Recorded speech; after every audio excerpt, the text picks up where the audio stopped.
ठरलं तर मग मालिकेच्या पुढील भागात आपण पाहणार आहोत की रविराज म्हणत असतो की तुम्ही अजूनही तन्वीला घरामध्येच ठेवलेलं आहे। आता हे सगळं प्रिया दारातून ऐकत असते। तिला रविराजचा खूपच राग येतो। मग सायली म्हणत असते की तुम्हाला अजूनही बऱ्याच गोष्टी माहीत नाहीये रविराज काका। त्यावेळेस रविराजला धक्काच बसतो आणि मग प्रिया पळतच येऊन रविराजचे पाय पकडते आणि म्हणत असते की बाबा प्लीज मला माफ करा, मी असं पुन्हा करणार नाही। रविराजला प्रियाचा खूप राग येतो आणि तो म्हणत असतो की मी ते फक्त हे सांगायला आलो होतो की प्रताप या मुलीला आत्ताच्या आत्ता घराबाहेर काढा। आता हे ऐकून प्रियाला आश्चर्याचा धक्काच बसतो। घरातील सगळे आश्चर्यचकित झालेले असतात। इकडे अर्जुन आणि सायली संतोषच्या बायकोला भेटायला गेलेले असतात।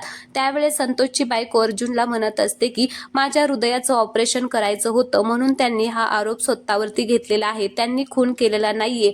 मग अर्जुन म्हणतो की अच्छा, म्हणजे संतोषने तुमच्यासाठी हा खुनाचा आळ स्वतःवरती घेतलेला आहे, म्हणजेच तो तुमच्यासाठीच खरं सुद्धा बोलू शकतो। आता अर्जुन आणि सायली नवीन प्लॅन करून अजून एक प्रियाचं सत्य समोर आणणार आहेत।